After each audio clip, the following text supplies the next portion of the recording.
قال رسول اللہ صلی اللہ علیہ وسلم انہا ستکون فتنۃ، ان قریب ایک بہت بڑا فتنہ رونما ہوگا۔ حضور نے خبر دی فتنے کی۔ حضرت علی فرماتے اس پر میں نے عرض کیا، قلت، میں نے عرض کیا مل مخرج منہا یا رسول اللہ، اے اللہ کے رسول اس سے نکلنے کا راستہ کون سا ہوگا؟ دیکھیے یہ لکھا ہوا ایگزٹ، نکلنے کا راستہ، اور عام طور پر آپ نے دیکھا ہوگا بڑے ہالز میں یہ سرخ روشنی ہوتی ہے، اس میں اس کا اہتمام کیا جاتا ہے کہ اگر خدا نہ خواستہ کوئی حادثہ ہو جائے لوگوں کو معلوم ہو نکلنے کا راستہ کون سا، یہ مخرج ہے۔ حضور نے خبر دی کہ فتنہ ہوگا۔ تو دیکھیے میں ایک بات عرض کیا کرتا ہوں، ذرا توجہ کیجئے، ہمارا حال کیا ہے؟ ہم بڑے ریشنلسٹ قسم کے لوگ ہیں، یہ زمانہ ریشنلزم کا ہے۔ اگر ہم ہوتے تو کیا پوچھتے؟ وہ فتنہ کیا ہوگا، کیوں ہوگا، کہاں سے آئے گا؟ ہمارے سوال یہ ہوتے ہیں، کب آئے گا، کیوں، کہاں، کب، کیسے؟ ان سب کی حیثیت علمی سوالات کی ہے۔ بھائی کب آئے گا ایک علم ہے، کیسے آئے گا علم ہے، کہاں سے آئے گا علم ہے، لیکن اصل جو عملی اعتبار سے اہمیت والی شے ہے، بچاؤ کا راستہ کون سا ہوگا محمد الرسول اللہ، یہ بتائیے ہم۔ مل مخرج منہا یا رسول اللہ، حضرت علی نے یہ نہیں پوچھا فتنہ کیا ہوگا، کہاں سے آئے گا حضور، کیوں آ جائے گا، کب آ جائے گا، نہیں، مل مخرج منہا یا رسول اللہ، اے اللہ کے رسول یہ بتائیے کہ جب وہ فتنہ رونما ہوگا تو نکلنے کا راستہ کون سا ہوگا؟ اس کا جواب ہے، ارشاد فرمایا محمد رسول اللہ نے، کتاب اللہ، اللہ کی کتاب ہے وہ مخرج، یہ کتاب ہے کہ جس کو تھامو گے تو فتنوں سے محفوظ رہو گے۔ اس کے بعد آپ فرماتے ہیں فیہ نبأ ما قبلکم وخبر ما بعدکم وحکم ما بینکم، اس میں تم سے پہلوں کی بھی خبریں موجود ہیں، عاد اور سمود اور قوم نوح اور قوم ہود اور قوم لوط اور قوم صالح اور آل فرعون، یہ کون ہے؟ من قبلکم، تم سے پہلے، وفیہ خبر ما بعدکم، جو کچھ تمہارے بعد ہونے والا ہے اس کی خبریں بھی موجود ہیں، لیکن وہ کیسے ہوں گی؟ وہ بٹوین دی لائنز ہوں گی، وہ بین السطور ہوں گی۔ ان کے لیے انسان کو، آپ کو معلوم ہے ایک عبارت میں سطور ہوتی ہیں اور ایک درمیان میں ہوتا ہے، ان کے کچھ لکھا ہوا نہیں ہوتا۔ You have to read between the lines۔ قرآن میں بعد میں آنے والے حالات بھی درج ہیں، لیکن اس طرح نہیں جیسے کہ پچھلے حالات درج ہیں۔ اس کے لیے ذرا ان ڈیپتھ پونڈرنگ اوور، غور و فکر اور تدبر کی ضرورت ہوگی۔ وَحُکْمُ مَا بَيْنَكُمْ، اور جتنے اختلافات تمہارے اندر پیدا ہوں گے تا قیام قیامت، ان سب کا فیصلہ بھی اس کتاب میں موجود ہے۔ وَهُوَ حَبْلُ اللَّهِ الْمَتِينُ وَهُوَ الذِّكْرُ الْحَكِيمُ، یہی تو ہے وَهُوَ الصِّرَاطُ الْمُسْتَقِيمُ، سیدھا راستہ اور کون سا؟ یہی قرآن تو ہے۔ ہر رکعت میں کہتے ہو اہدنا الصراط المستقیم، اور قرآن دیا ہوا ہے اس پر غور نہیں کرتے۔ عجیب تماشا ہے ہمارا، نماز کی ہر رکعت میں اہدنا الصراط المستقیم، اور حضور فرمایا وَهُوَ الصراط المستقیم، صراط مستقیم یہ قرآن ہی تو ہے، الذکر الحکیم یہ قرآن ہی تو ہے، وَهُوَ حَبْلُ اللَّهِ الْمَتِينُ، اور یہی ہے اللہ کی مضبوط رسی۔ آپ نے قاری صاحب سے وہ آیات سنی سورہ آل عمران کی، وَاعْتَصِمُوا بِحَبْلِ اللَّهِ جَمِيعًا وَلَا تَفَرَّقُوا، اللہ کی رسی کو مضبوطی سے مل جل کر تھامو اور تفرقے میں مبتلا نہ ہو۔ تفرقہ ہوگا تو کیا ہوگا؟ تمہاری ہوا اکھڑ جائے گی۔ آج آپ کو معلوم ہے دول عرب اگر یہ یکجا ہو جائیں، ایک دن کے لیے اسرائیل قائم نہیں رہ سکتا، امریکہ نہیں، امریکہ کا باپ اسے قائم نہیں رکھ سکتا۔ اگر امت عرب ہی جمع ہو جائے، عالم اسلام تو بڑی شے ہے، جو وسائل ان کے پاس ہیں، جو اللہ تعالیٰ نے ان کو نعمتیں عطا فرمائی ہیں، لیکن افتراق، انتشار، اختلاف، جتھے بندی، گروہ بندی، دھڑے بندی، اس نے اسرائیل کا خنجر ان کے سینے میں پیوست کیا ہوا ہے۔ اس لیے کہ فَتَذْهَبَ رِيحُكُمْ، اگر تم اختلاف کرو گے تو تمہاری ہوا اکھڑ جائے گی، آج وہ ہوا اکھڑ چکی ہے۔ تو فرمایا وَاعْتَصِمُوا بِحَبْلِ اللَّهِ جَمِيعًا وَلَا تَفَرَّقُوا، اللہ کی رسی کو مضبوطی کے ساتھ مل جل کر تھامو اور تفرقے میں مت پڑو۔ حضور فرما رہے ہیں وہ اللہ کی رسی کون سی؟ هُوَ حَبْلُ اللَّهِ الْمَتِينُ، یہی قرآن ہے اللہ کی مضبوط رسی۔ علامہ اقبال نے کیا خوب کہا ہے، علامہ اقبال نے قرآن اور حدیث کے حقائق کو جس طریقے سے اشعار کا جامع پہنایا ہے، وہ تو خود کہتے ہیں گوہر دریائے قرآن سفتام، میں نے قرآن مجید کے دریا سے موتی نکال کر اپنے اشعار کے اندر میں نے چن دیے ہیں، میرا کام اور کچھ نہیں ہے۔ موتی کوئی بھی غواص پیدا نہیں کرتا، دریا کی گہرائی سے نکال لاتا ہے، یہ میری حکمت نہیں ہے جو میرے اشعار میں ہے، یہ میں نے قرآن مجید کے دریا میں غوطہ زنی کر کے اس سے یہ موتی نکالے، گوہر دریائے قرآن سفتام۔ اب دیکھیے اسی حدیث کے اس ٹکڑے کو کیسے شعر میں لائے ہیں۔ از یک آئینی مسلمان زندہ است، پے کرے ملت سے قرآن زندہ ہست۔ مسلمان کی زندگی تو ایک آئین کے بدولت ہے، یہ آئین قرآن، جو کہا تھا کبھی قائد اعظم مرحوم نے جب پوچھا گیا تھا کہ آپ کے پاکستان کا دستور کیا ہوگا، کیا فرمایا تھا یاد کیجئے کہ ہمیں کسی نئے دستور کی ضرورت نہیں، ہمارا دستور 1400 برس پہلے طے ہو چکا ہے۔ یہ ہماری بدقسمتی ہے جو کچھ کہا تھا قائد اعظم نے کہ God has given us a golden opportunity to prove our worth as architects of a new state, and let it not be said that we didn't prove equal to the task۔ میں معذرت کے ساتھ عرض کروں گا حضرت کہ واقعہ یہ ہے کہ ہم اس کے equal to the task ثابت نہیں ہوئے۔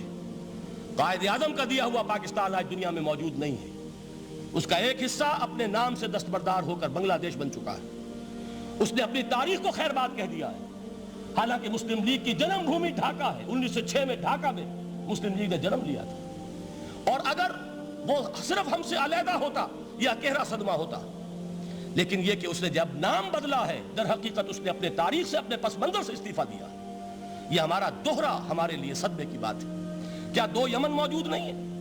ان میں سے کوئی ایک بھی اپنا نام چھوڑنے کو تیار ہوگا؟ کیا دو جرمنی دنیا میں موجود نہیں ہیں؟ کوئی ایک بھی ان میں سے اپنا نام چھوڑے گا؟ کیا دو کوریا نہیں ہیں؟ دو ویتنام نہیں ہیں؟ تو کیا دو پاکستان نہیں ہو سکتے تھے؟ ہو سکتے تھے۔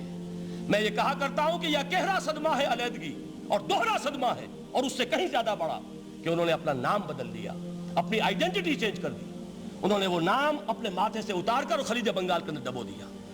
یہ بہت بڑی سزا ہے جو ہمیں ملی ہے۔ کیوں ملی ہے؟ کہ ہم نے 25 برس تک اس قائد جس کو کہا تھا کہ وہ ہمارا آئین ہے، اس کو آئین نہیں بنایا۔ ہم نے دنیا کے سامنے جھولیاں پساری، ہم نے طرح طرح کے نظاموں کو آزمایا، لیکن اس قرآن کی طرف پیش قدمی نہیں کی۔ اللہ تعالیٰ ڈھیل دیتا ہے لیکن سزا بھی بہت سخت ہوتی ہے۔ ان بطش ربک لشدید، وہ ہم پر کوڑا برسا ہے۔ تاریخ انسانی کی عظیم ترین شکستوں میں سے ایک شکست ہے کہ جو ہمارے ماتھے پر کلنک کے ٹیکے کی طرح موجود ہے۔ اللہ کرے کہ آئندہ یہ تاریخ اپنے آپ کو نہ دہرائے، لیکن میں عرض کر دیتا ہوں آپ سے، جو ہمارے لچھن ہیں، جو ہمارا طرز عمل ہے، جو ہمارے لیل و نہار ہیں، جو ہمارا انداز ہے، اللہ کے دین کا استہزاء اور تمسخر، جس طرح اللہ کے ساتھ مذاق ہم کر رہے ہیں، اس کا شاید اس سے بھی کہیں زیادہ برا نتیجہ نکلے۔ اللہ مجھے اور آپ کو اور ارض مقدس پاکستان کو اس انجام سے بچائے، لیکن اس کے لیے کام کرنا ہوگا۔ صرف کہنے سے بات نہیں بنے گی، کمر کسنی ہوگی، ہمت جو ہے پھر انسان کو اثر نو، ایک نئی تعمیر، ایک عزم، ایک ہاتھ میں قرآن اور ایک میں تلوار لے کر یہ امت پھر دوبارہ میدان میں آئے۔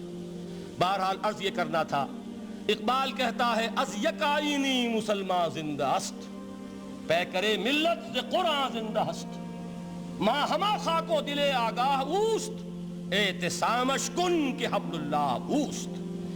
تامو اس کو مضبوطی کے ساتھ، حبل اللہ یہی قرآن ہے۔ یہ یک آئینی اور پیکر قرآن کی زندگی، پیکر ملت کی زندگی جو ہے اس قرآن کی بدولت ہے۔ تو حضور نے کیا فرمایا؟ فتنے سے بچنے کا راستہ کون سا ہے؟ کتاب اللہ فیہ نبأ ما قبلکم وخبر ما بعدکم وحکم ما بینکم وہو الصراط المستقیم وہو حبل اللہ المتین وہو الذکر الحکیم۔ ایک 3 جملے اور سن لیجئے۔ هو الذی لا یشبع منہ العلماء ولا یخلق عن کثرت الرد۔ یہ قرآن وہ شے ہے جس سے اہل علم کبھی سیر نہ ہو سکیں گے۔ ولا تنقضی عجائبہ، اس کے عجائب کبھی ختم نہیں ہوں گے۔ یہ ہیروں کی وہ کان نہیں ہے کہ جو کبھی خالی ہو جائے کہ سارے ہیرے نکل چکے اب مزید ہیرے نہیں ہیں، نہیں، علم اور حکمت کے ہیرے اور ہدایت اور حکمت کے موتی اس میں سے ابد الآباد تک نکلتے رہیں گے۔ ضرورت صرف کھودنے کی ہے۔ میں نے وہ لفظ استعمال کیا تھا، آج کا قرآن کھودنا ہوگا، آج کی ہدایت اس قرآن سے نکالنی ہوگی۔ قرآن جب نازل ہوا آن دی سرفیس، بالکل ظاہر وہ تھی اس کی ہدایت جو اس دور کے لیے ضروری تھی۔ ہمیشہ کی ہدایت اس کے اندر رکھ دی گئی ہے، اس میں مضمر ہے، اس میں چھپی ہوئی ہے، اس کے لیے تدبر کی ضرورت ہے۔ کتاب انزلناہ الیک مبارک لِيَدَّبَّرُوا آیَاتِهِ وَلِيَتَذَكَّرَ أُولُو الْأَلْبَابِ، لوگ تدبر کریں، اس کی گہرائیوں کے اندر غوطہ زنی کریں۔ لا تنقضی عجائبہ، اس کے عجائب کبھی ختم نہیں ہوں گے۔ ولا یشبع منہ العلماء، اہل علم کبھی اس سے سیر نہیں ہوں گے۔ آپ کو سخت بھوک لگی ہوتی ہے اور کھانا کھانے کے تھوڑی دیر کے بعد اب آپ کا ہاتھ رک جاتا ہے، سیر ہو گئے، بہترین کھانا ہے لیکن نہیں کھا سکتے۔ اگر عام حالات میں وہ آتا تو کبھی نہ چھوڑتے، لیکن اب وہ آپ کا میزبان کہہ رہا کچھ اور لیجئے، تناول فرمائیے ذرا یہ بھائی نہیں میں اب بھر چکا، یہ آپ کہتے ہیں کہ نہیں؟ حضور فرمایا یہ قرآن وہ شے نہیں ہے جس سے اہل علم کبھی سیر ہو سکے، ان کی پیاس بڑھتی چلی جائے گی، ان کے اندر cost of knowledge, search for wisdom بڑھتی چلی جائے گی۔ کبھی بھی انسان یہ محسوس نہیں کرے گا کہ مجھے جو لینا تھا میں لے چکا، بلکہ یہ کہ جیسے جیسے قدم آگے بڑھیں گے تہذیب کے، تمدن کے، علم کے، اتنے ہی قرآن جو ہے وہ آگے بڑھتا چلا جائے گا ہر دور کی رہنمائی کے لیے۔ لا تنقضی عجائبہ ولا یخلق عن کثرت الرد، بار بار کے پڑھنے سے اس پر بوسیدگی طاری نہیں ہوگی۔ دنیا کی اور کتابیں ہیں، ایک دفعہ پڑھ لیں گے، دو دفعہ پڑھ لیں گے، تین دفعہ پڑھ لیں گے، چار دفعہ پڑھ لیں گے، پھر جی نہیں چاہے گا۔ لیکن یہ کتاب وہ ہے، امام شافعی کا میں واقعہ آپ کو سناتا ہوں۔ وہ یہ کہتے ہیں کہ ایک مرتبہ میرے ذہن میں یہ سوال آ گیا کہ اجماع کے لیے بھی قرآن مجید میں کوئی سند ہے، دلیل ہے؟ سب مانتے ہیں کہ اجماع جو ہے سورس ہے قرآن کے اسلامی قانون کی، جس پر کہ امت کا اجماع ہو جائے۔ تو کہتے ہیں میں نے 300 مرتبہ قرآن پڑھا اول سے آخر تک، صرف اس دلیل کی تلاش میں۔ 300 مرتبہ مجھے نہیں ملی، 301ویں مرتبہ جب پڑھ رہا تھا مجھے روشنی مل گئی۔ وہ یبتغی غیر سبیل المومنین کے جو الفاظ آئے ہیں، نولہ ما تولی ونصلہ جہنم، جو کوئی شخص مسلمانوں کے راستے کو چھوڑ کر کوئی اور راستہ اختیار کرے گا ہم اسے اسی کے حوالے کر دیں گے اور جہنم میں پہنچا دیں گے۔ معلوم ہوا مسلمانوں کا جس پر اجماع ہو جائے اس کو بھی ایک سند حاصل ہے۔ یہ مسلمانوں کا مجمع علیہ ایک راستہ ہے، اس کو بھی ایک سند اور دلیل کی حیثیت حاصل ہے۔